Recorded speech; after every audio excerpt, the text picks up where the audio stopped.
como economistas tendríamos que entender lo que hay detrás de esas cuentas nacionales o qué significan esas cuentas.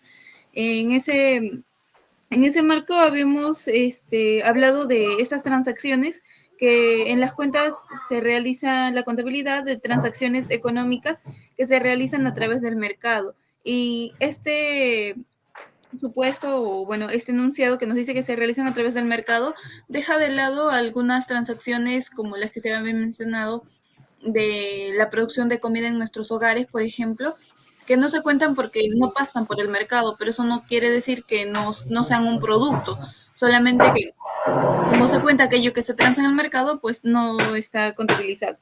Y habíamos hablado del mercado de bienes y los factores también, donde en el flujo circular se nos mostraba que por el lado del mercado de bienes, las empresas reciben cierto ingreso y por el mercado de factores las familias también reciben cierto ingreso porque son dueños de los factores productivos. Se había hecho la aclaración de los bienes finales y los bienes intermedios, estableciendo una diferenciación entre estos. Los bienes finales se aclaró que son aquellos que se usan o están destinados al consumo al consumidor final y los bienes intermedios, aquellos que todavía son comprados por otra empresa para producir otro bien o como un bien intermedio.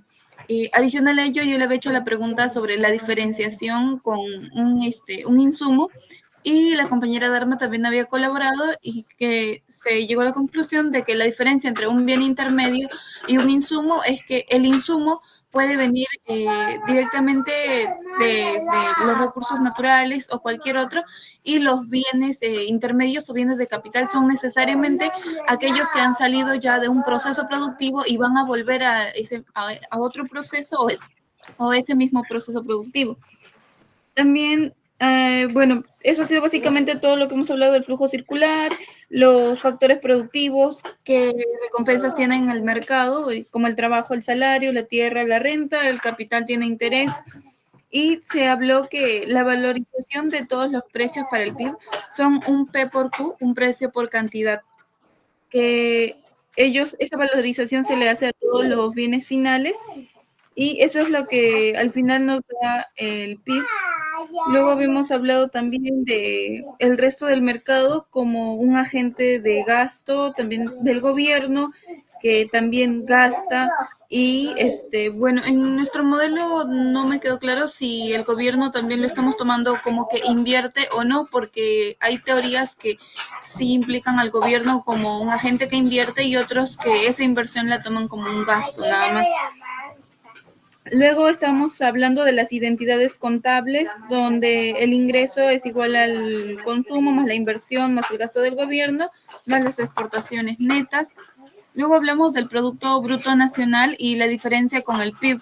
Se habló que su diferencia es en que el PIB toma en cuenta toda la producción que está dentro de la economía, sin importar de dónde sea el dueño, de dónde provenga la empresa que lo produce. Sin embargo, el Producto Bruto Nacional hace referencia a todo lo que es producido por esa economía, sea dentro de su territorio o afuera.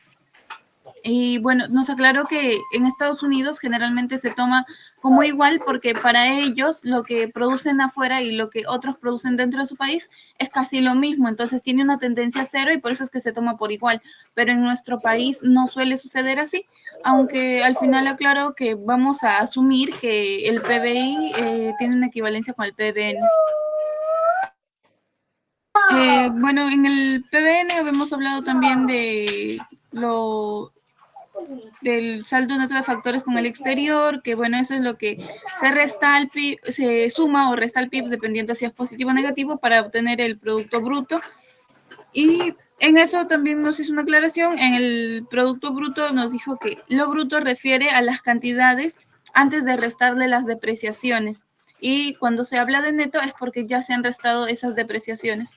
Luego hablamos de sí, básicamente eso, y luego hablamos de las limitaciones del PIB, como la que ya había mencionado al principio, que no toma en cuenta los bienes y servicios que no pasan por el mercado, no contabiliza las externalidades generadas por la producción, como el daño al medio ambiente, y tampoco se contabiliza el tiempo que se dedica al ocio o a la educación.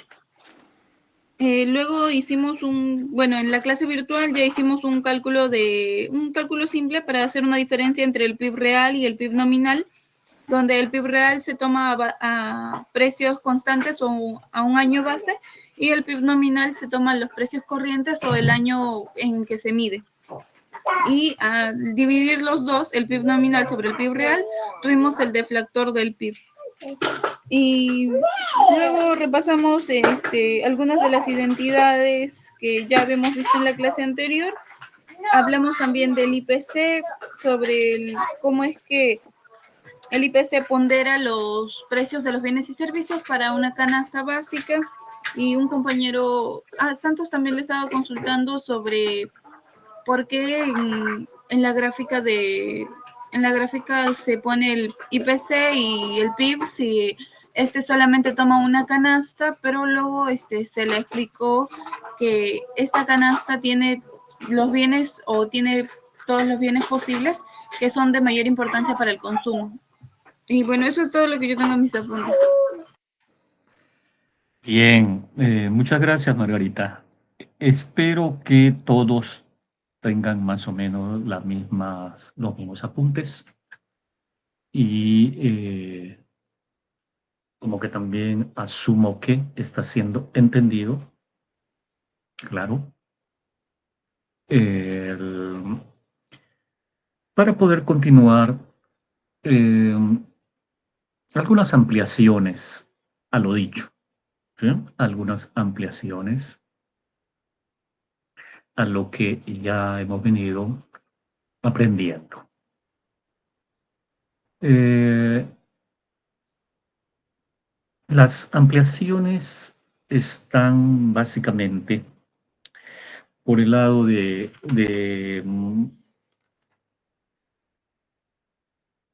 la,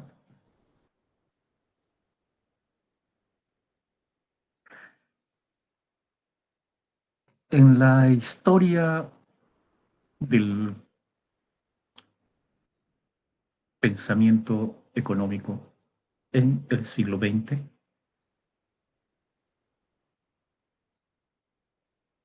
y la historia de todo lo que ha venido las ciencias económicas avanzando. Tal vez un indicador muy importante es observar que no hay ningún país del mundo, es en ningún país, es una generalización, no hay ningún país que no tenga como indicador de medición el PIB. Antes, en el siglo XIX, no se conocía ni se hacía uso, obviamente.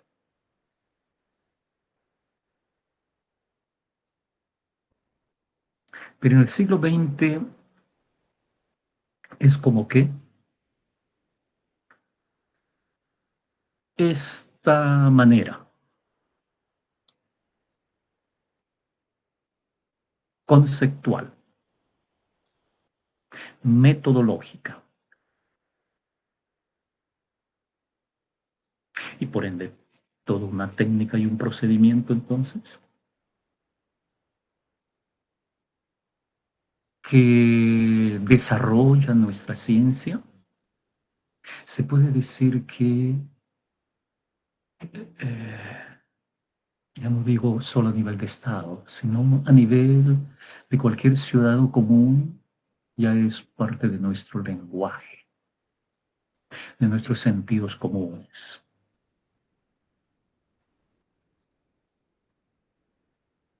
Y cuando algo como un concepto como esto pasa a ser parte del sentido y del lenguaje común,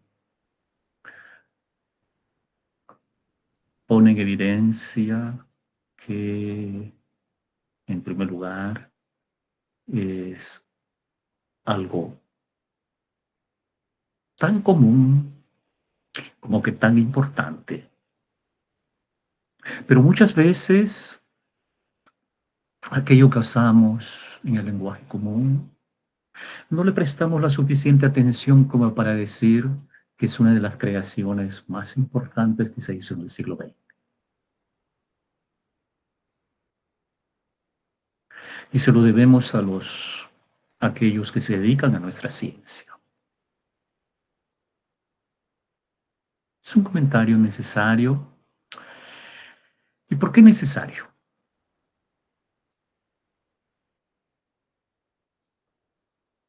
Puesto que poder describir cómo es que algunos y otros sí y otros no pueden producir bienes, servicios finales que darían implícitamente aquello que diríamos que están resolviendo esa producción ciertas necesidades, más o menos, como que daría también la sugerencia de decir que hay diferentes calidades, estilos de vida, estándares de vida.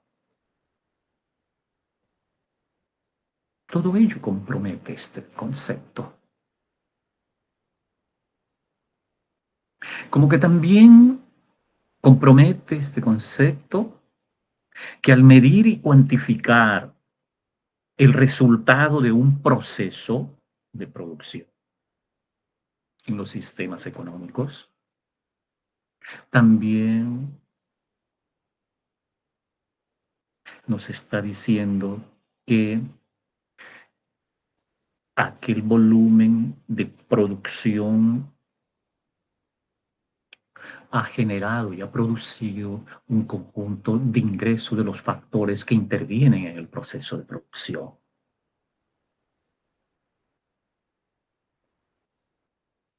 Por tanto, estamos diciendo que hay una relación estrecha y muy directa entre ingreso y producción.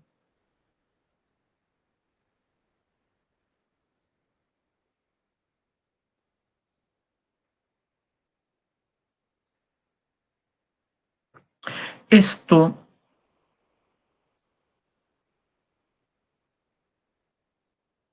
ha permitido que en nuestra ciencia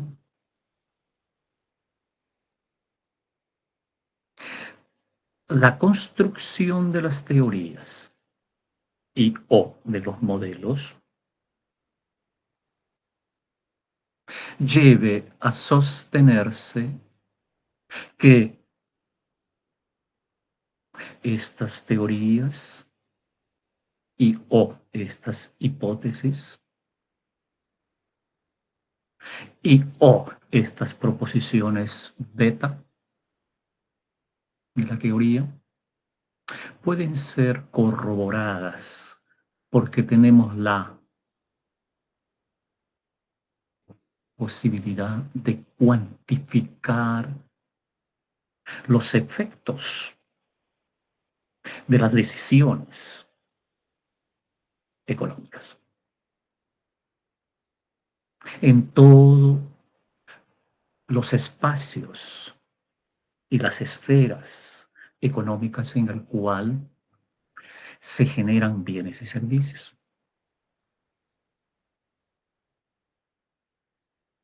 Y por lo mismo, si es que son corroborables, porque es que tenemos que las variables y o hemos creado indicadores de medición, nos permite establecer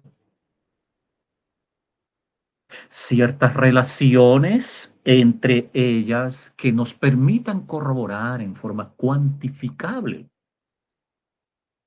Y de eso se trata la teoría macroeconómica, entre otras cosas.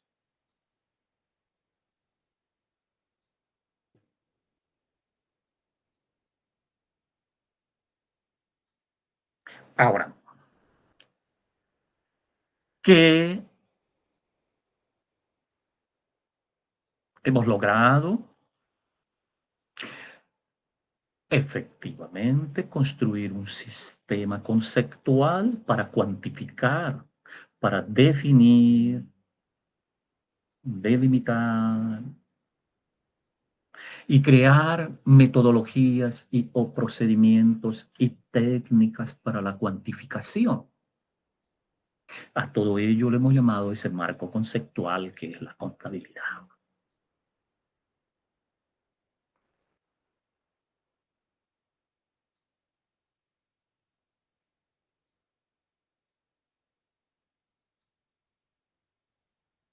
No está de más decir que todo ello es resultante, ¿ven? De todo un proceso de construir, desarrollar sistemas teóricos.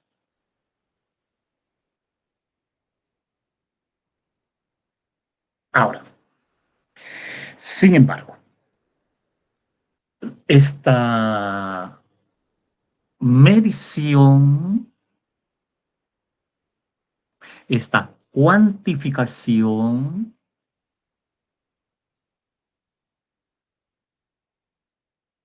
hay que tomar en cuenta que para esa cuantificación existe un conjunto de procedimientos y de técnicas y existen algunos elementos endógenos en su construcción que hay que tomarlo en cuenta.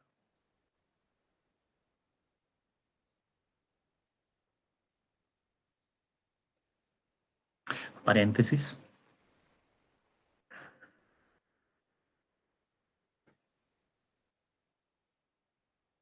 A partir del momento que se hizo uso del PIB como indicador para que los diferentes estados en el mundo puedan construir este indicador y crearse instituciones ad hoc y, o adecuadas para este trabajo en todos los estados en el mundo, como para tener el mismo procedimiento, porque en tanto y en cuanto se tenga el mismo procedimiento, son comparables los indicadores. Entonces, a nivel mundial, los diferentes estados, a través de las Naciones Unidas, se hacen un conjunto de comisiones económicas que hacen seguimiento por diferentes áreas geográficas en el mundo. Comisión para el África, Comisión para el Asia, Comisión para Europa, Comisión para América Latina. Y estas comisiones, durante el desarrollo de los últimos, desde su existencia de este indicador, han ido identificando un conjunto de problemas en su cuantificación y como siempre, si hay un problema, hay una pregunta, o la inversa, si hay una pregunta, hay un problema. Y si hay pregunta y si hay problema, hemos aprendido que hay que responderlo. Hay respuestas si está la pregunta bien planteada. Entonces surgieron un conjunto de eso que se llama problemas, preguntas en su construcción. Y debido a ello, ustedes pueden mirar en su internet saliendo de clase con tranquilidad, ver cómo ha ido evolucionando esos ajustes. Y a eso se llaman cuadernos que se han hecho de revisiones.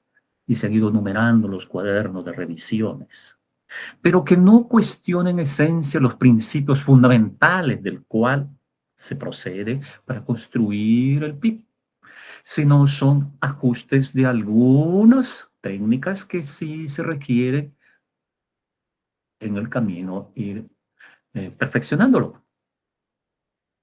Entonces, ¿a dónde voy? Voy a lo siguiente, que todo este comentario es para decir que la medición del PIB, evidentemente, cuando digo evidentemente, plantea problemas, claro que sí,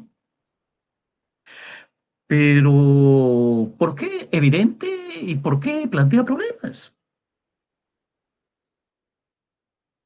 Bueno, ¿ve?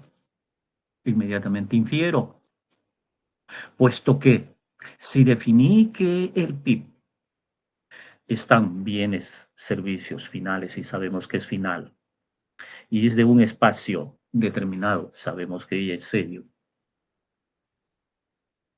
uh-huh, y sabemos que es de un periodo determinado. Uh-huh. Si es ello, entonces, con esa delimitación conceptual, yo confronto la realidad, cuantifico aquello que estoy delimitando a ser cuantificable y me encuentro que hay un conjunto de actividades económicas que escapan a la medición de la cuantificación. Entonces es un elemento endógeno.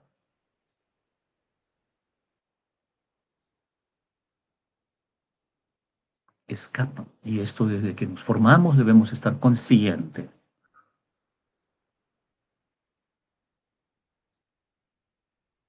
Y el hecho de que hay conjunto de actividades económicas que escapan a su cuantificación, bueno, por lo mismo están fuera de la medición del PIB.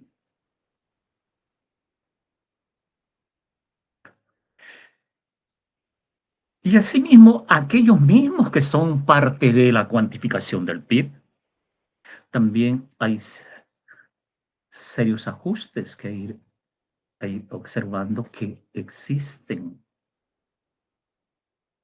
que hay que estar haciendo los ajustes respectivos.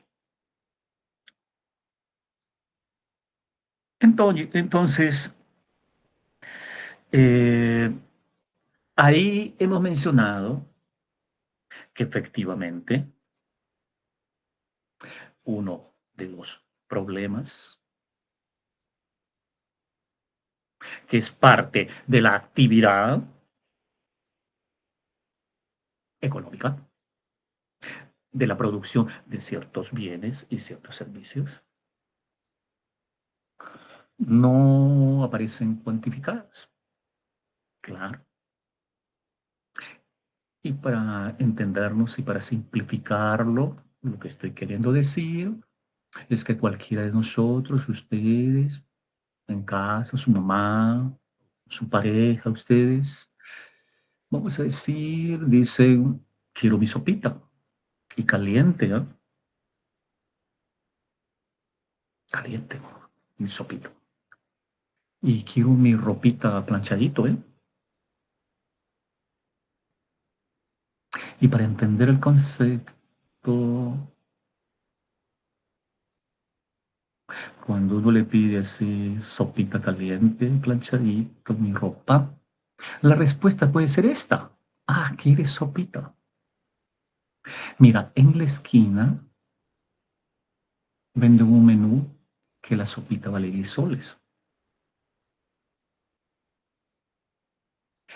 Y tu ropita planchadita en la otra esquina cuesta 20 soles todo el planchadito de tu ropa.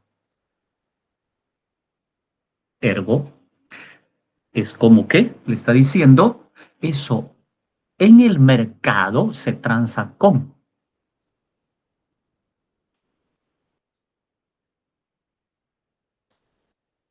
Ujú.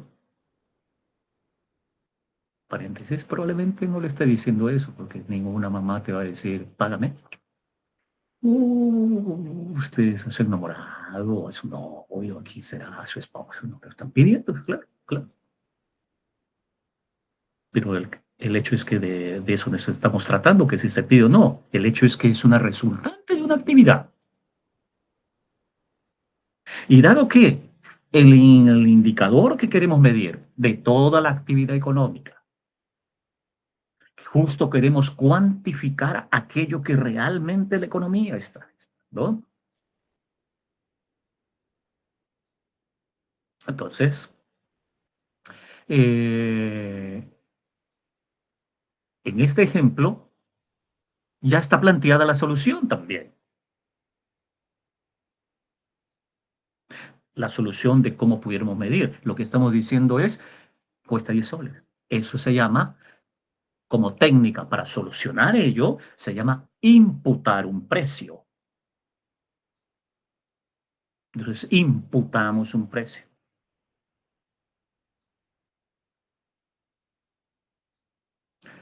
Por tanto, hay muchos bienes y servicios que podemos imputar, ¿ve? Y como verán, la imputación equivale a decir, tomo el precio de, tomo referencia.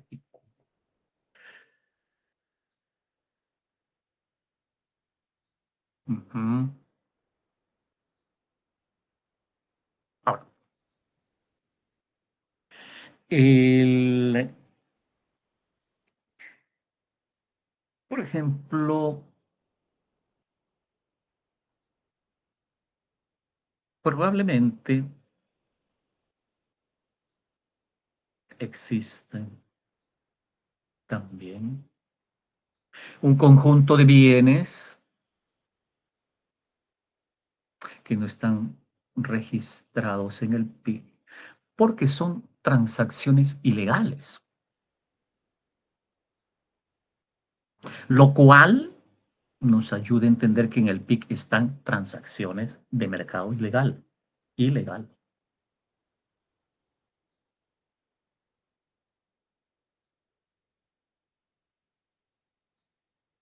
que no estaría de más que al nivel en el cual se encuentran ustedes aprendiendo y con estas conversaciones, inquietarse tal vez de visibilizar en nuestro país cuánto de estas transacciones no están visibilizados y cuantificados. Probablemente tuviéramos sorpresas muy grandes.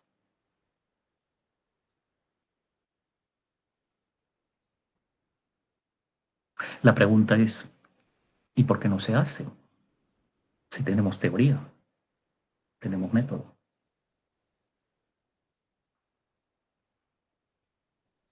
Probable respuesta.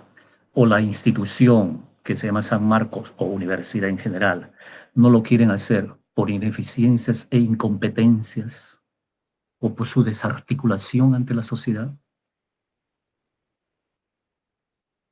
O otra, que los estudiantes de economía que estudian economía, valga la redundancia, o no tienen interés, uno, que eso ya se de por sí es preocupante, y otro, que otros tratan de decir, ¿para qué me meto en ello?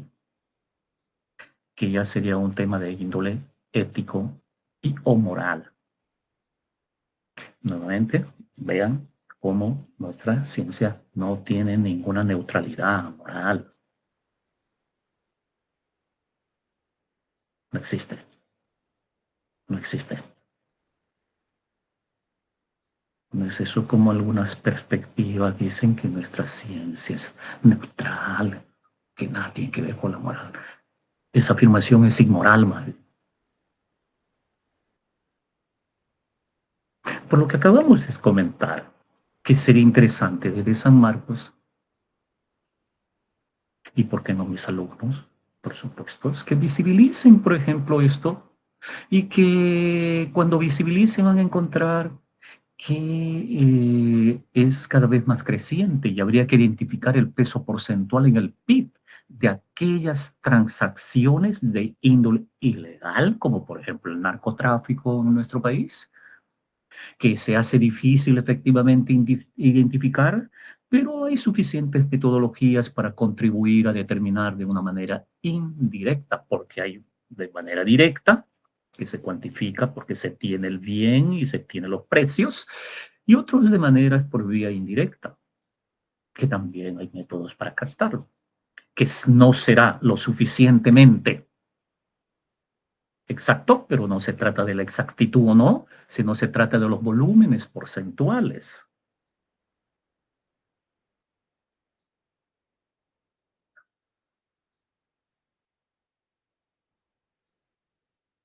Porque si lo visibilizamos y desde aquí, desde San Marcos lo visualizamos, el país puede encontrarse con la pregunta siguiente: ¿cómo? ¿Cómo? ¿Cuánto es ese peso? ¿3, 4, 5, 6% del PIB? Ya de por sí que sea 3, 4% y 5% es una, jóvenes, es una cosa, para que ustedes entiendan. 4 o 5% es el presupuesto para toda la educación en el país.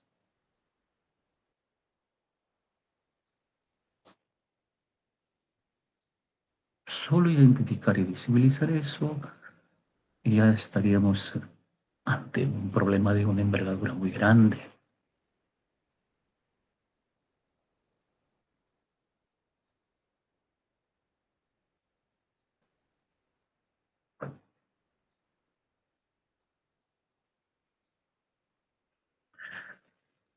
Bien, este es otro, ¿ve? Este es otro problema.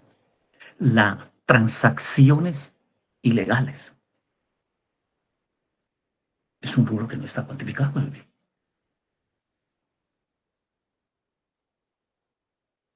Y dentro de ese rubro también de ilegales, que puede ser el narcotráfico, también están aquellos que de manera ilegal evaden sus impuestos.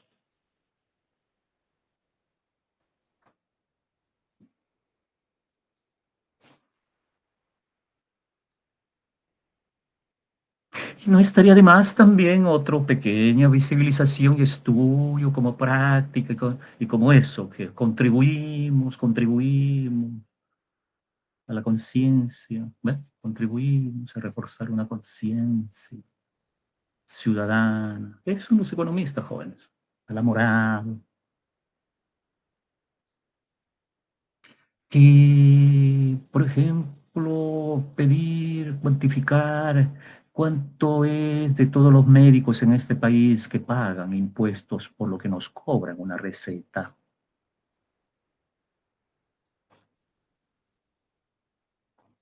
y descubrir que no existe ese dato.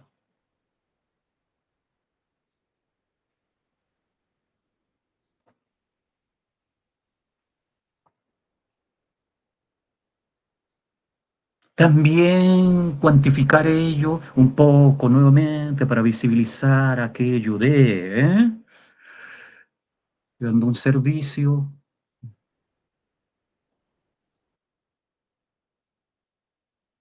no pago mis impuestos respectivos de lo que corresponde.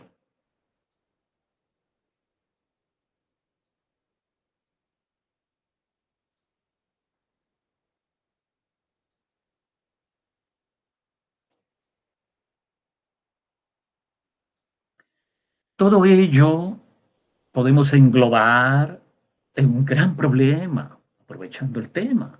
Problema. que le llamamos problemas de medición del PIB. Y que hay amplios sectores que no están registrados. Algunos le llaman eso la economía subterránea, la economía sumergida, la economía, cualquier, múltiples nombres, múltiples nombres. Eh, en, en donde más han estado, no más, en donde hay un poquito más de literatura sobre esto, para los que estén interesados, sí, hay algunos seguimientos que se han venido haciendo en algunos países europeos y en los Estados Unidos específicamente, para identificar aquello que llaman el mercado negro. Eh, que por supuesto la magnitud de ello en el sistema americano y sobre todo sus cuantificaciones en el sistema financiero es bastante significativo. A eso que llamamos blanqueo, que tiene estas formas legales.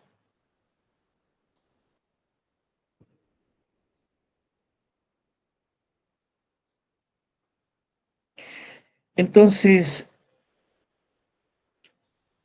podemos a partir de esta reflexión inferir que esa medición o está algunas veces subestimadas, normalmente está subestimada, y lo que el principal problema que nos plantea ellos, en que puede haber variado muchas veces, vamos a encontrar que el peso de esta economía que no se cuantifica puede o estar creciendo y no nos damos cuenta,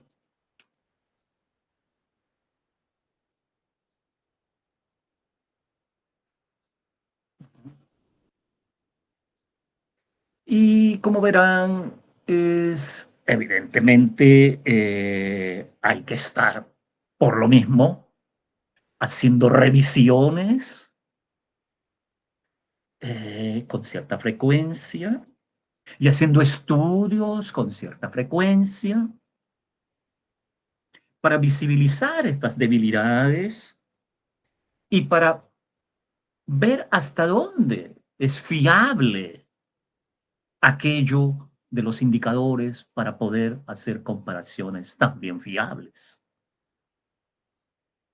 Con ello nos está diciendo que no sirve el PIB de ninguna manera. Lo que estamos queriendo decir es que reconociendo problemas hay que identificar cómo se soluciona. Y además, porque la misma medición del PIB, muchas de ellas se hacen a través de encuestas o llamando por teléfono. Y el hecho mismo de hacer encuestas, ¿no? Tiene algunas variaciones que llevan a que cuando se tiene el documento final, que lo conocemos ahora, y con los avances tecnológicos que tenemos, podemos tener hasta trimestral ahora esta información, pero aún así hay que sistematizar toda esa data que viene y entre tener la data sistematizada y entre publicar hay un trecho. Por lo mismo, si bien ahora ya podemos hacer trimestral, pero siempre sale con un rezago de 3 semanas hasta de un mes. Si bien es trimestral, pero ya sale con un rezago. Y si es anual, sale con rezago. Por lo mismo que estamos diciendo que los procedimientos que tenemos requieren ser sistematizados, revisados. Hay un control de calidad de esa información.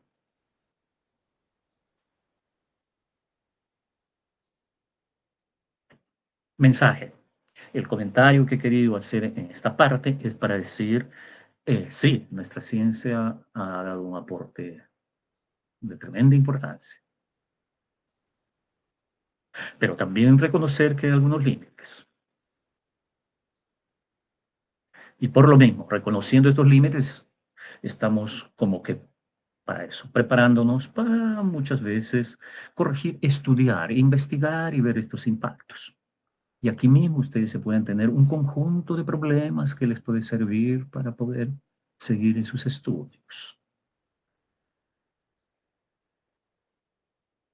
Qué bueno sería que uno de mis alumnos esté publicando estas cosas que acabo de decir.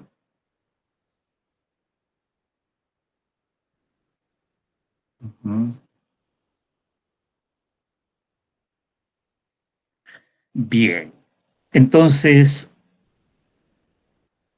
eh, concluyo que a estos problemas mencionados y otros problemas, como también mencioné lo del medio ambiente, claro que sí, son externalidades de carácter negativo, claro, que lleva a preguntarse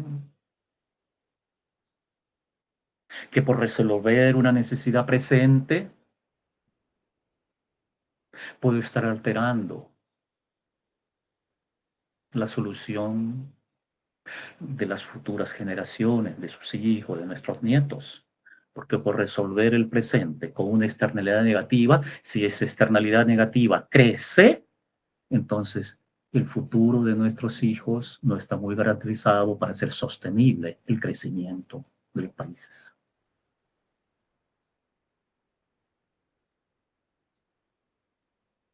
Porque por resolver la necesidad del hoy, lo hago haciendo huecos para extraer minerales y o recursos o la quema de...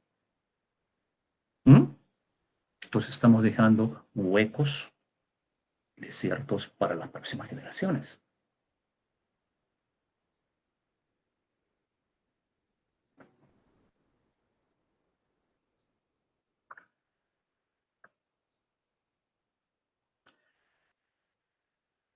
Bien, hasta aquí estas ampliaciones que bien merecen ser comentados y pensados.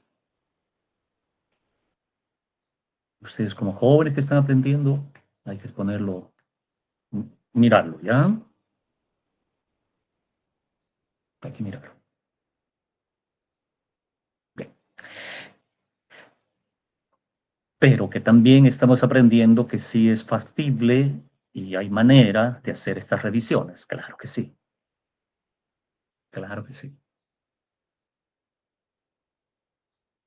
Y que es una necesidad y que urge también, también.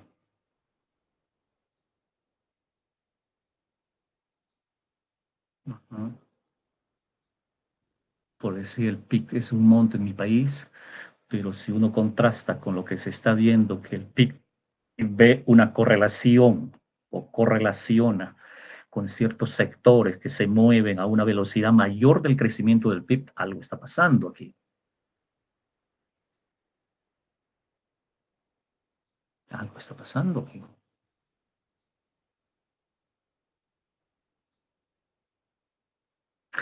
¿De dónde proviene? ¿Por qué se da?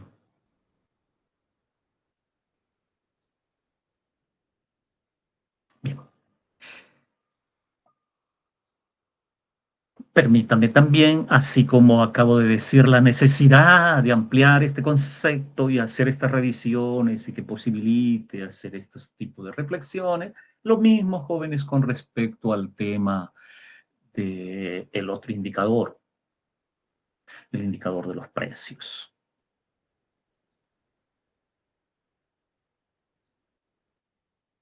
La broma que siempre les digo, el contador cuenta, ¿eh?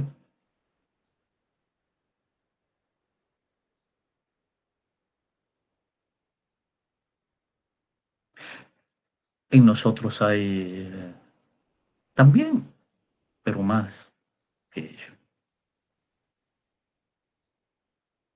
Ujú.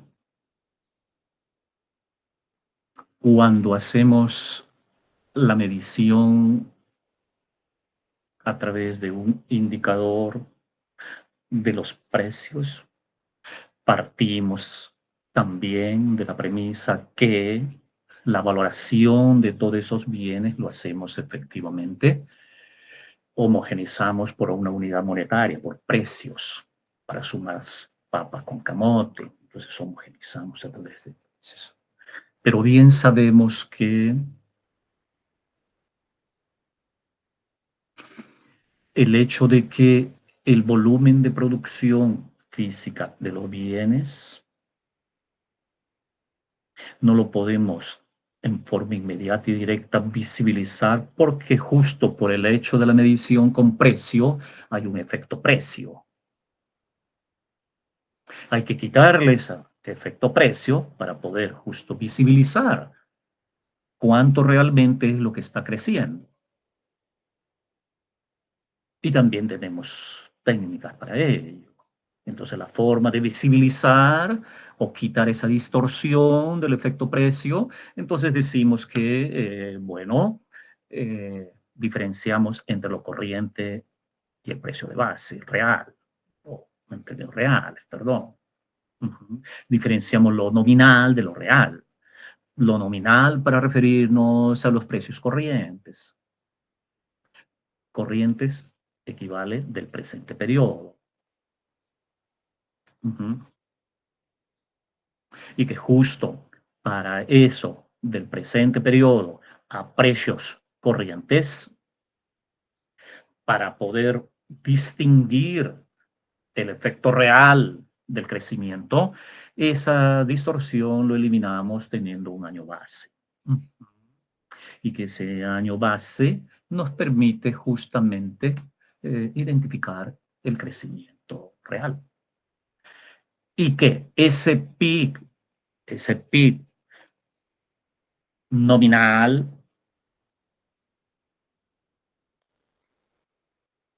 de ese año o del año que estoy midiéndolo, si lo divido o alguna razón con el PIB real de ese año, estoy justo descubriendo y o identificando una metodología y o un indicador de medición de impacto del precio. Porque esa razón nominal con real de ese mismo año me está diciendo que eso que sale como resultado en términos porcentuales me está diciendo cuánto porcentualmente es el impacto del precio. A eso le denominamos un indicador que es el deflactor. Ahora, pero en el deflactor también, ¿ves? Hay que ampliar un poco nuestra información. En el deflactor está involucrándose el conjunto, el total de bienes, pero cada año puede estar habiendo un nuevo bien. ¿Ves? Y el deflactor tiene que estar poniendo y revisándose, ¿ves? Para incorporar esos nuevos bienes que están apareciendo.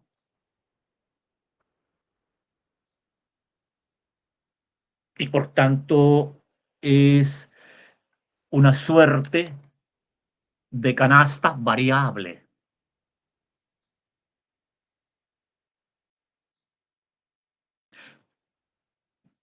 Canasta variable y del precio más general de todos los bienes.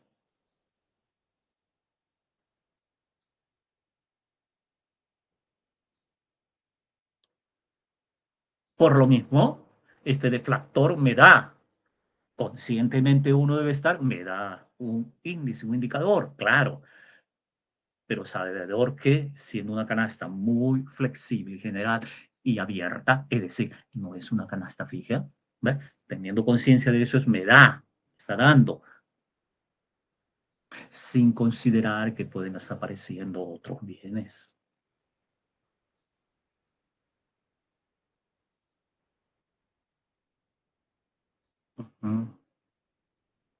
Entonces, justo una de las maneras en el cual ese indicador tenga algunas descripciones de importancia con respecto a lo que significa que en el proceso de producción los ingresos, si están dados los precios fijos, no habría más que inferir que a cada producción le corresponde un ingreso. Pero si los precios no son fijos, entonces a un incremento de producción podemos tener alteraciones en la capacidad adquisitiva de ese ingreso que se está generando en el proceso de producción.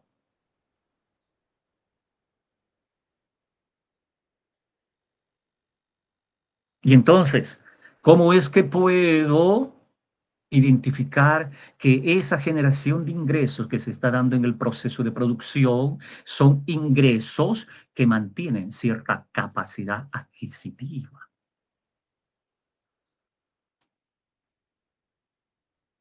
Bueno, entonces en esa situación y bajo esa pregunta, el indicador que más se acerca para responder a dicha pregunta es justo teniendo una canasta que asumimos una canasta fija.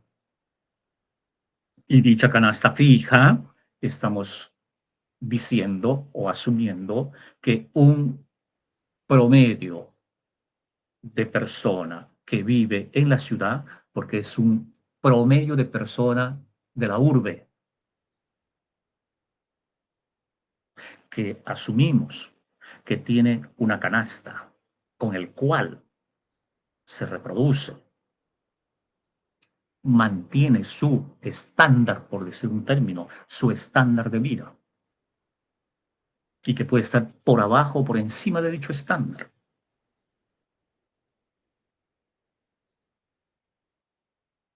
Entonces, sobre la base de esa canasta fija, es que podemos fijarnos quiénes de repente de ese ingreso apenas dentro de la canasta y de los diferentes rubros fijos que tiene la canasta, algunos pueden cubrir solo un rubro, otros todos los rubros. Y según cubras o no ciertos rubros, estás en un nivel de estándar de vida, que en la terminología económica, vamos a decir más adelante, van a estudiar, que a eso se denomina aquel que no está, le llamamos pobreza, aquel que no está, ¿eh? Y si estás debajo y apenas cubres con tu ingreso nada más alimento, estás en una situación de miseria.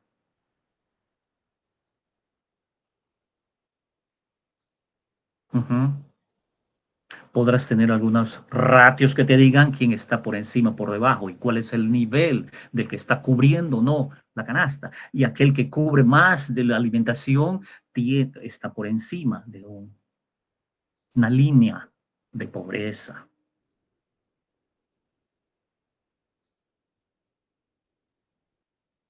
Eso es lo que nos permite este instrumento.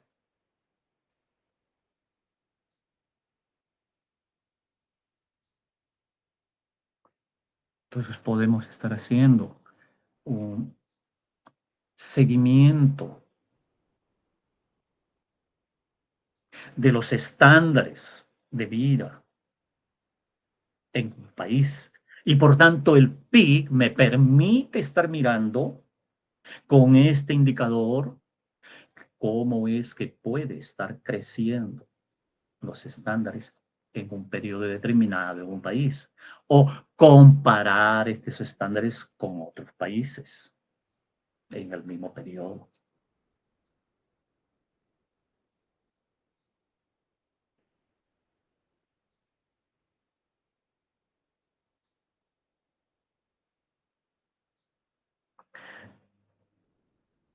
Entonces, su revisión en forma permanente y continua también de la canasta, ¿ve? Es un indicador que hay que estar revisando, puesto que esos que consideramos como fijo es un supuesto que en un periodo determinado, lo asumimos, pero que en el tiempo pueden haber alteraciones de lo que puede estar o no estar en la canasta. De repente ya desapareció eh, la carne de vaca y solamente es pollo. Entonces ya no aparece vaca, por decir. Ujú. Y así con el conjunto de los rubros.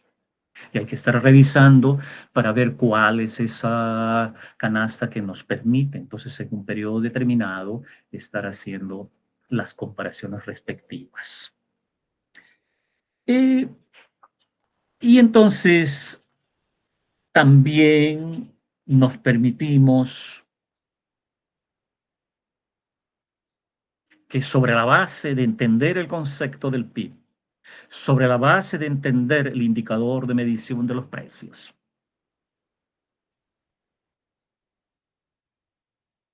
y sobre la base de entender que contablemente en el proceso de producción hay una relación directa ingreso-producción, y que sobre la base del proceso y del ingreso generado, y cuando se ve el flujo de ingresos y gastos, hemos identificado que esos flujos, la cantidad del que vende es idéntico de la cantidad del que compra. Y por tanto, en la transacción existe, por el lado del que vende y por el lado del que compra, registro, y al registrar, ¿ves? Hago una rayita, ¿qué? La T, ¿no? Una T, y en esa T que pongo, esto registro y esto registro. Entonces hay un debe y un haber. La cantidad que se vende es idéntico a la cantidad que se compra. Un principio, ¿ves? De contabilizar dicha transacción. Y que ese flujo nos ha permitido identificar conceptualmente que la medición lo podemos hacer por las dos vías que hemos aprendido. Y que eso tiene que ser el mismo resultado.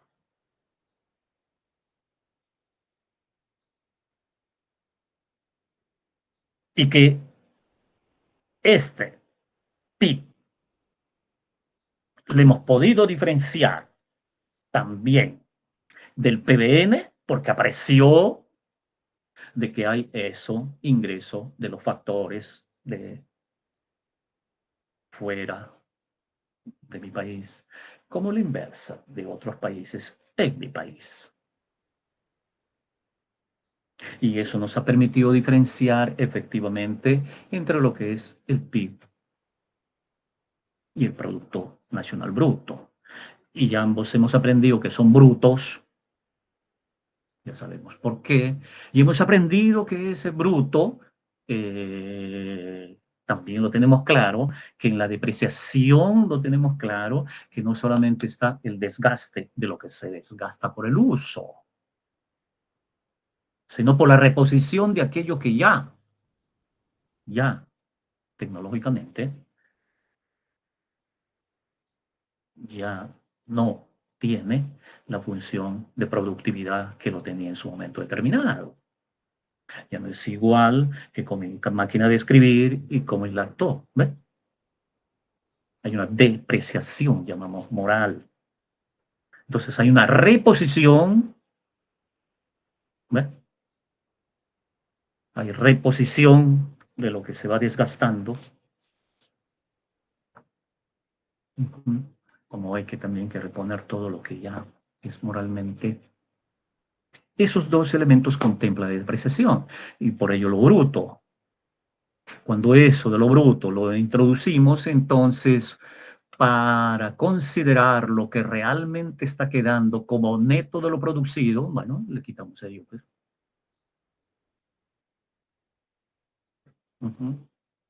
De ahí también entendimos lo que es una inversión bruta y una inversión neta. De ahí también entendimos que eso de la inversión, no hay que confundirlo, son los stocks, ¿sí? Los stocks que crecen. Claro. Y como que también de ahí dedujimos que debe de existir algunos ajustes que hay que hacer al PIB para llegar a la renta disponible o a la renta personal disponible. Y que también eso amerita un pequeño comentario, que la renta personal disponible eh, es aquella renta de que dispone las economías domésticas o familiares para gastar o ahorrar. La renta no tiene más destino, se gasta o se ahorra. Esa es la renta. No tiene otro destino. Lo que no se gasta, se ahorra. Entonces, lo disponible es justo restando todo aquello que puede ser que en términos macroeconómicos un abuelito o alguien recibe, puede tener cualquier ingreso, pero siempre recibe a eso de repente transferencias por su jubilación. A ese ingreso que tiene más su transferencia le suma su ingreso. Pero macroeconómicamente, todos aquellos que tienen ingresos se les resta una tasa impositiva. Por tanto, la transferencia suma y el impuesto resta. Por lo tanto, para construir y deducir del PIB esa renta personal disponible, hay que hacer un conjunto de ajustes al PIB que hemos dicho. Claro. Y esos ajustes, nuevamente, lo hemos comentado que a la renta personal disponible con el hecho que nos vamos a quedar para nuestro gasto o ahorro, tenemos que al Producto Bruto Interno, tenemos que quitarle, ¿qué cosa? La depreciación, pues. El ingreso no distribuido, ¿qué es eso no distribuido? El beneficio no distribuido.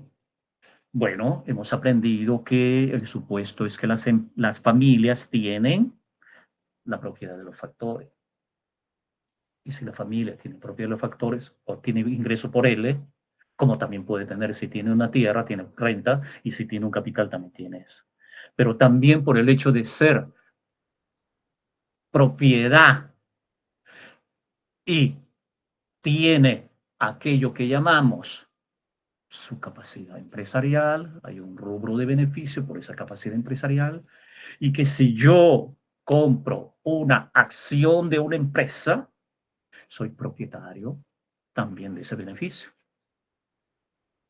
Ese beneficio que se genera ser yo accionista y que me entregan una parte, a eso se llama dividendo, que se distribuye. Pero hay otra parte que no se distribuye, porque esa parte que no se distribuye es para volver a hacer el proceso de producción, de reproducción de la empresa. Pero así como puedo tener también por el ingresos por esa acción, puedo tener ingresos por el hecho de tener bonos. Compro papeles y esos papeles tienen un precio y yo tengo ingresos por esos bonos que los puedo transar a mayor precio. Este es otro tipo de ingreso. En este rubro que estamos diciendo, beneficios que son no distribuidos, estamos no hablando de esto, sino estamos hablando de aquello que no se distribuye, que tiene la empresa, que se queda para el proceso de producción. Entonces, si restamos la depreciación, restamos el beneficio no distribuido, pero a esa resta sumamos en el PIB aquello que es el nacional. ¿Qué es el nacional? ¿Qué es el nacional? La renta neta de los factores procedente del extranjero. que es decir, el ingreso de una empresa nacional y de una empresa extranjera que tenemos acá, generan ingreso de factores, la diferencia neta de ella queda y se suma al PIB. Pero en el PIB también están involucrados que cuando uno compra un bien está comprando o porque tiene una compra por transferencias, ¿ves? Y por tanto, sumo transferencias, pero el hecho de que existan impuestos implica que lo que me va a quedar es restando impuestos. Ergo, por tanto, el ajuste que tiene el PIC para llegar al producto o a la renta personal disponible es el PIC más transferencias, menos impuestos, menos depreciación, menos beneficios no distribuidos y más renta neta de los factores.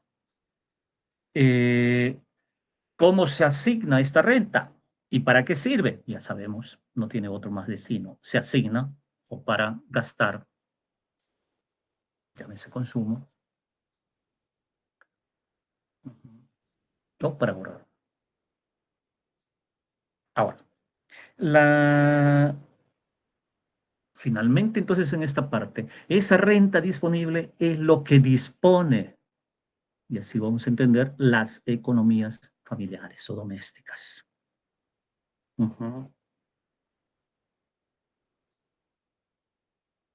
Y, y ustedes en su ejercicio van a ir mirando el peso que tiene esto como porcentaje dentro del PIB, el peso que tiene. Ahora,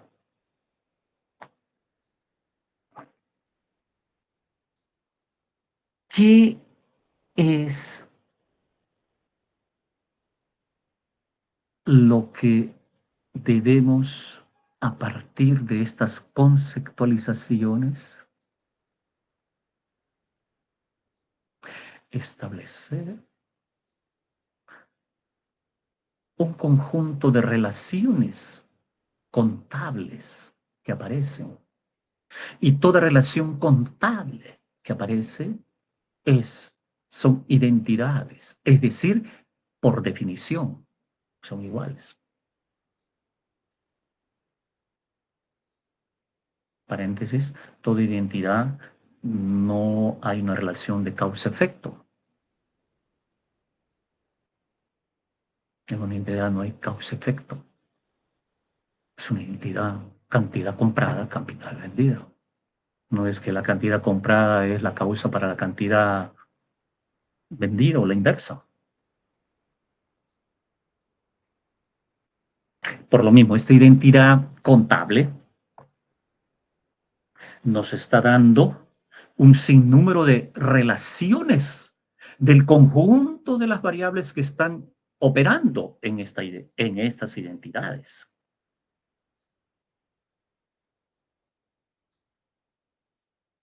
Y para poder entenderlo, hicimos cierta simplificación para descubrir que cuando la economía, bajo la condición de no tener comercio exterior y de gobierno, logramos identificar una identidad de suma importancia, que el ahorro es idéntico a la inversión. Es una identidad contable de mucha trascendencia, contablemente, contablemente. Y ello hemos logrado al identificar que justo el nivel de la producción disponible o efectiva, la producción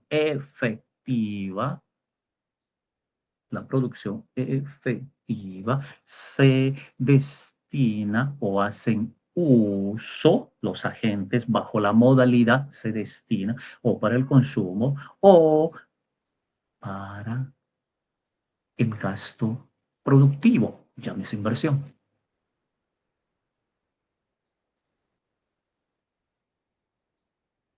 Como que esa producción obtenida genera por aquello que dijimos que en el proceso de producción los factores generan ingresos, sus ingresos, produce sus ingresos, ¿eh? Y por tanto ese volumen de producto obtenido valorado es idéntico por la otra vía que ya sabemos, por la vía del ingreso. Y por la vía del ingreso es renta. Y por tanto esa producción obtenida, valorada y que es idéntico a la renta, como destino va a consumo como producción. Pero como renta no tiene más que dos vías, o se consume o se ahorra.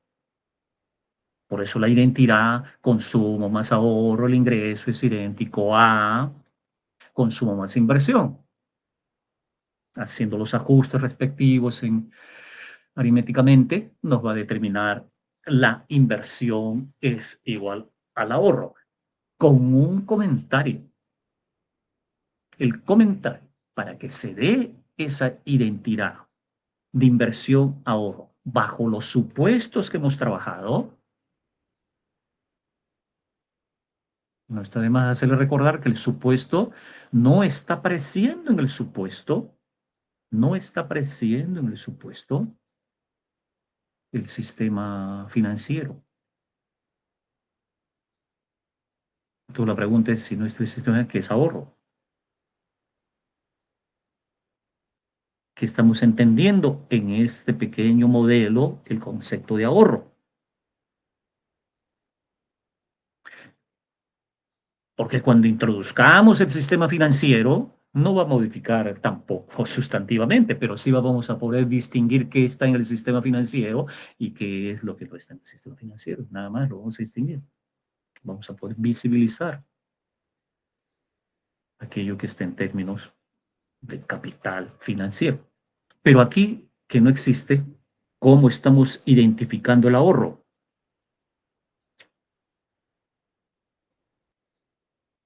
Bueno, aquí lo que estamos entendiendo es que el concepto o el volumen de ahorro o la única manera de ahorrar en este modelito es realizar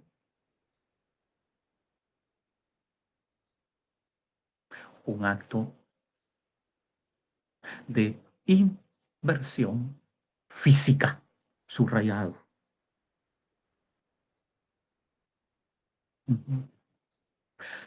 Inversión física. Trigo, papeo, para volver a producirlo.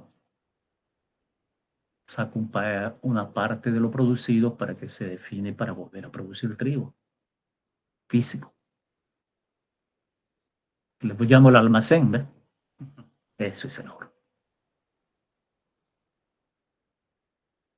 físico. Y tengan cuidado, nuevamente, como vamos a ir todos los días aprendiendo, ¿no? ¿Ves? Todo son reglas, supuestos, premisas del cual inferimos, derivamos. Nada de lo que ustedes y nosotros hablamos no es porque se nos ocurra, pienso y no sé qué diablo, nada. Todo lo que decimos se infiere de.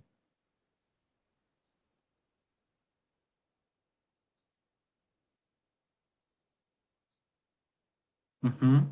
Ahora, si a esa economía simple le incorporamos, a esa economía simple le incorporamos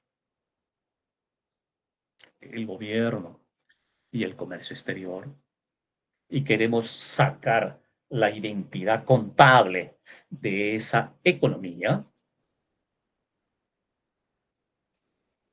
entonces rapidísimo inferimos que si hay gobierno, hay ingreso de gobierno.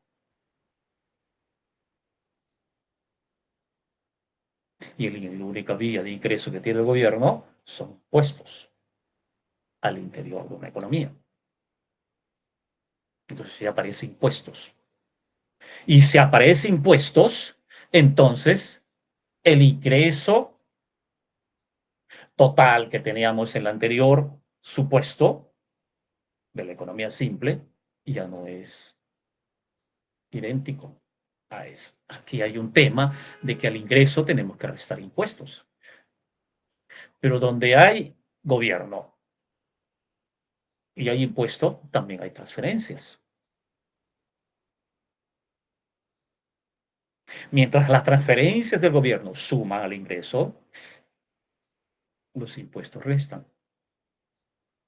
Solo, sí solo, el ingreso, sí solo, las transferencias son idénticos o igual al volumen del impuesto y por ende es igual a cero, sí solo ahí, entonces el producto, ¿ve? En su volumen de cantidad es idéntico a la renta. Pero si no es el caso, entonces estamos encontrando que el concepto que aparece en este supuesto de esta economía está apareciendo ya no el ingreso total, sino el ingreso disponible. ¿Disponible por qué? Porque dispongo después de que le quito le sumo la transferencia y le quito los impuestos.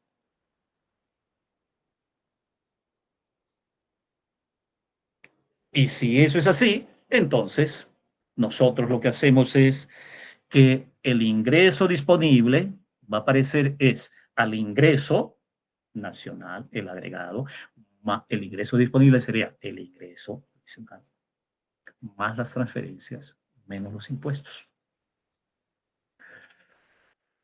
Y la producción obtenida en esa economía, es decir, el destino de la producción es idéntico al consumo, economía doméstica que gasta, consume, se destina para el consumo, a la empresa que gasta productivamente, gasta, compra, el destino, la producción sirve, que eso que se gasta sirve para incrementar la producción, gasto productivo, se llama inversión.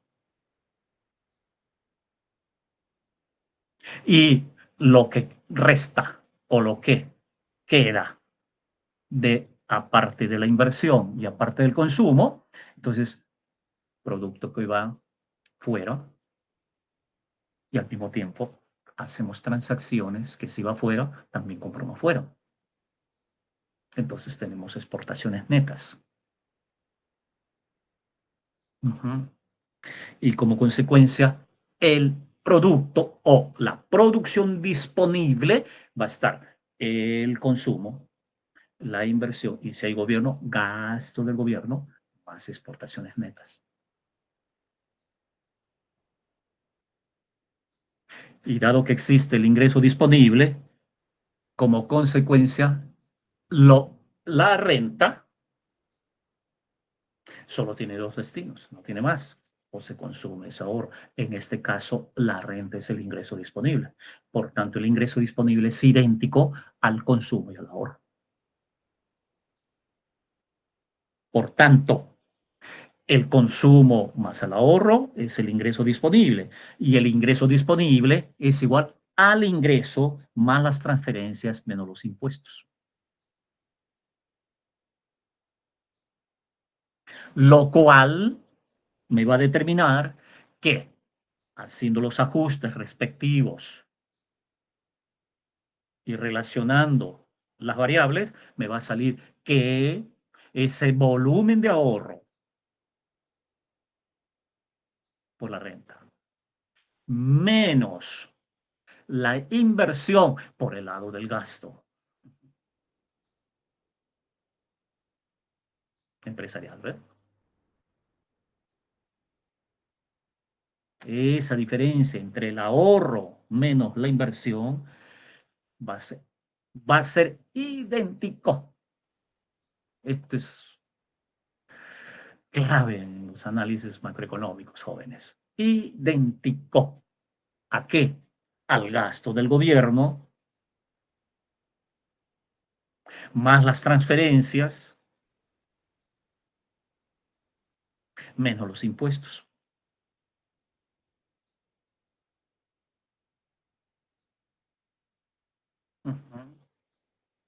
Entonces, donde gasto de gobierno, ya sabemos que es gasto en bienes y servicios finales.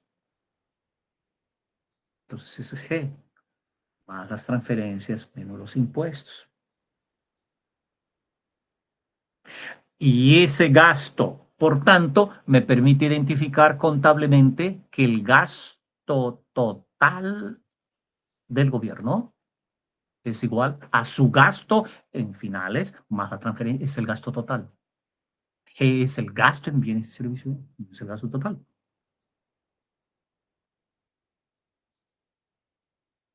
Y esa relación entre gasto y lo que ingresa, a eso se llama el presupuesto.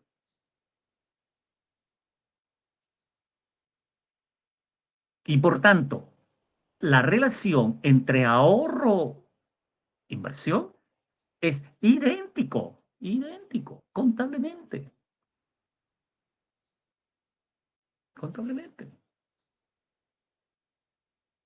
al presupuesto.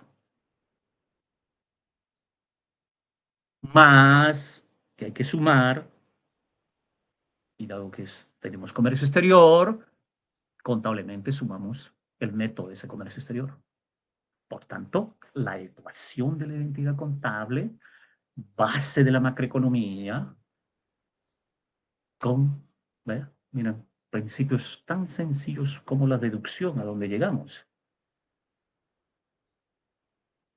Y esa interrelación del ahorro-inversión para nosotros cuando leemos lo que está pasando en el país, esa relación está aludiendo, está relacionado para nosotros. Hablar sobre ello es estar hablando de lo que está sucediendo, suscitándose en el presupuesto y en el comercio exterior. La inversa, lo que sucede en el comercio exterior y lo que sucede en el uso del presupuesto de un gobierno está relacionado a los volúmenes de ahorro e inversión interna. Por tanto, volumen total del ahorro e inversión es idéntico volumen total de lo que gasta el gobierno y del comercio exterior. Cualquier cosa que está alterándose de esta identidad, se está alterando cualquier elemento de la identidad, altera la identidad, por definición.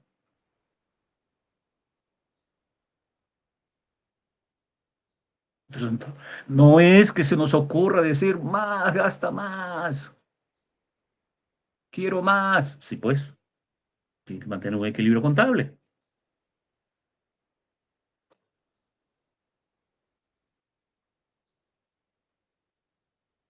¿Quieres gastar más?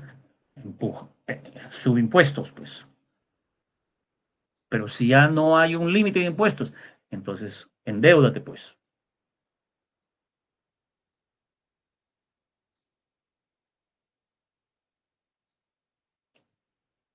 Esto es el ejercicio que me parece mm, de suma importancia que ustedes aquí lo reconozcan. El-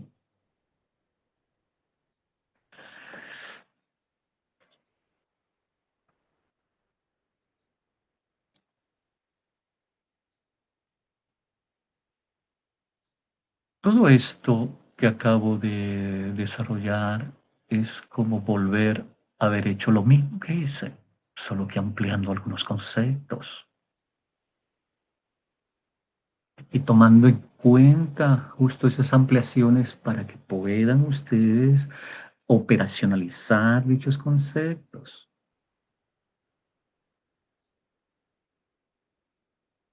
mensaje.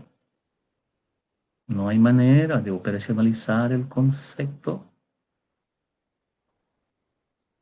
si no le operacionalizan, pues.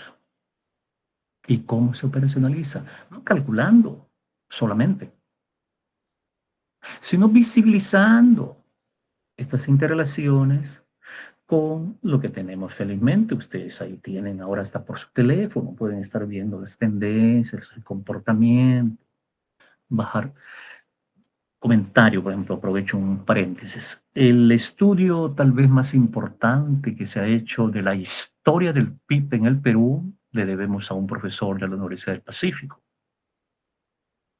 que todos debemos, lastimosamente joven, acaba de fallecer, profesor Bruno Seminario, que siempre lo hemos tenido en nuestra facultad. Él hizo uno de los trabajos, que es el único, hasta donde yo sepa, hasta donde yo sé, me puedo de repente equivocar, jóvenes, pero hasta donde conozco, tengo conocimiento, es que el único estudio sobre la historia del comportamiento del PIB, con todos los ajustes que él se ha permitido hacer, ha logrado hacer desde los años de 1800. Es el único estudio que tenemos. Entonces ha cubierto casi todo el siglo XX,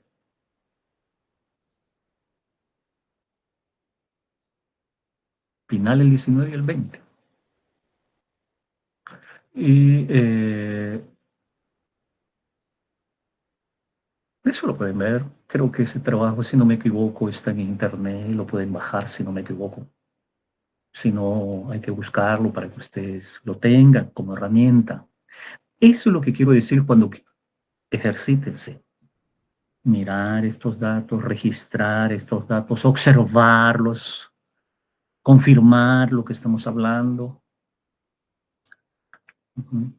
Y por ahí, bueno, todo el siglo desde el año de 1940, en nuestro país, bajo las técnicas estadísticas estándar en el mundo, desde 1940, el Instituto Nacional de Estadística tiene ciertas datas, tanto de censos,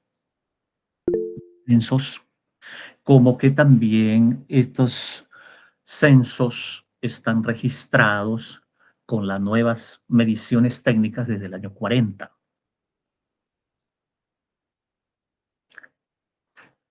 Igual ustedes pueden entrar por el Instituto Nacional de Estadística y ver los procedimientos, cómo lo cuantifican, y es lo que hemos estado hablando, solamente que ya eso operacionalizado, ¿no? Y con sus ajustes. Tercero, también, por favor, mirar de las Naciones Unidas. Y para el caso de América Latina, acostumbrarse de aquí en adelante. Para todos estos indicadores, la Comisión de las Naciones Unidas, que mira y hace las observaciones de todo lo que no conocemos en América Latina, es eso,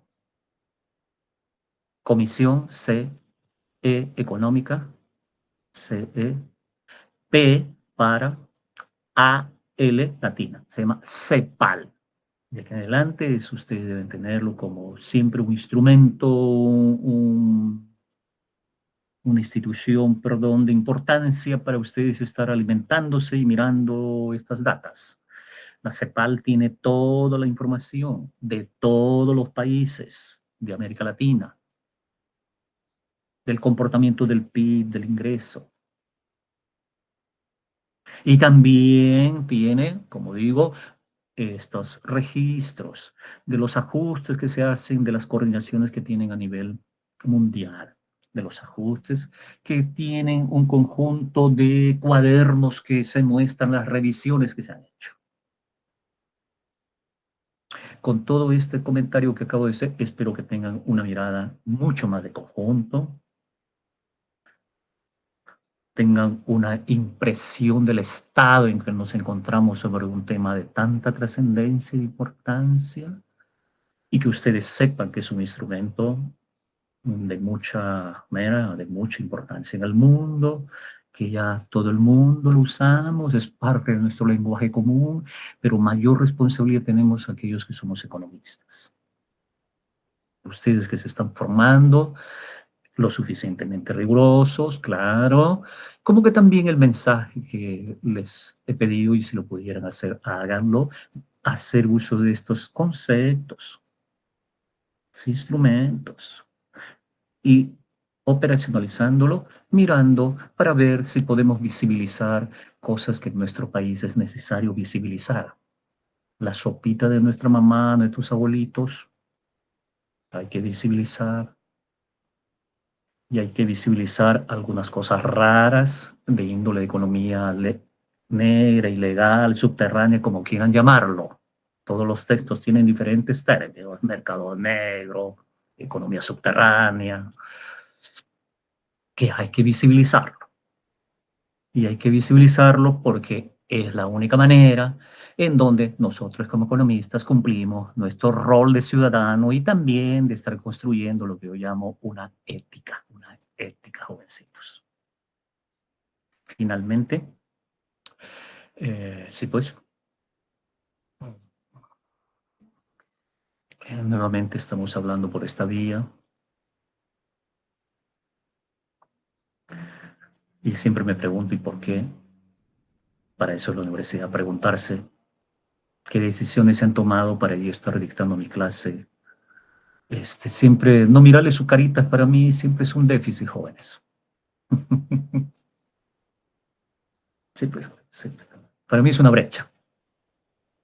No mirarnos, ¿no? No es mío con respecto a ustedes, sino en general. No mirarnos es una brecha. Es una brecha, es una brecha. Entonces la pregunta que me hago es, ¿y quién ha tomado estas decisiones para que se genere esta brecha? ¿Y por qué se tomó estas decisiones?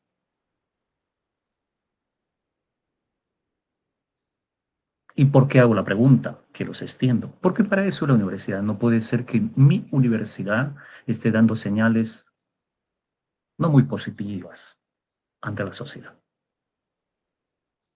Mi universidad no puede estar dando señales negativas ante la sociedad. Y aquí hay algo confuso.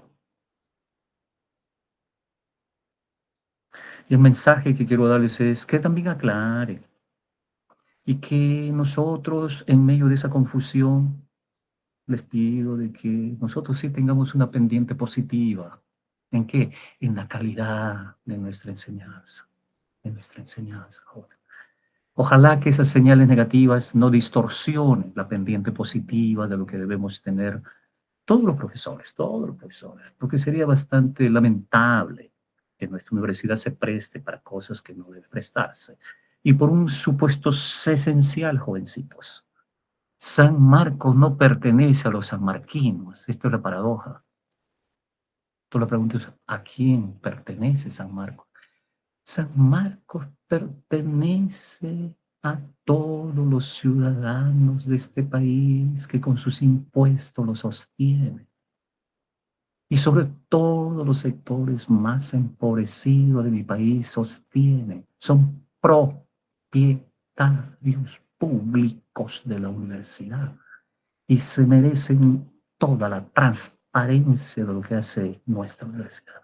La universidad no es de los sanmarquinos, también, pero por sobre todo no lo es de toda la comunidad. Y no podemos ni debemos estar dando señales que nos pueden distorsionar. Mensaje, mensaje, indaguemos porque esto hasta medio raro, estamos en procesos seleccionarios, un proceso seleccionario sin alumnos,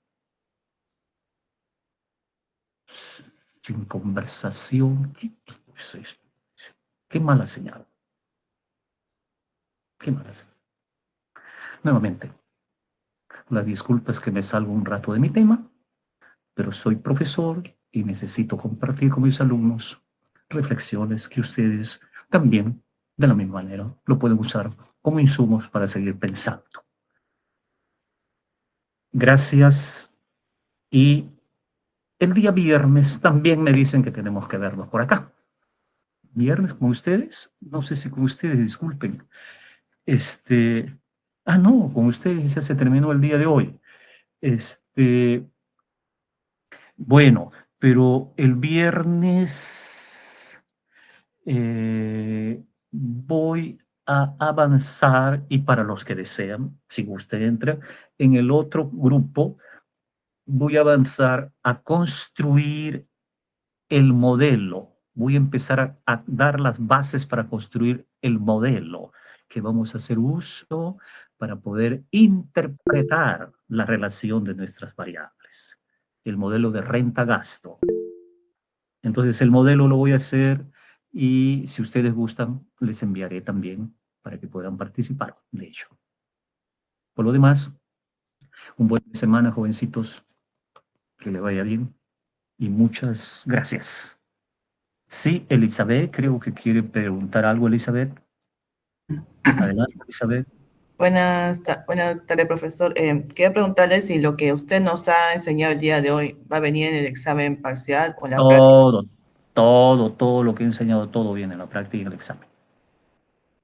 Ah, ya, ok, gracias. Todo lo que está, así es.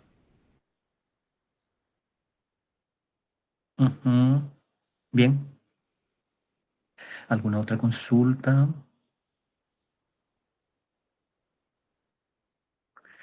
Bien, nuevamente las gracias. Buen fin de semana. Nos estamos viendo.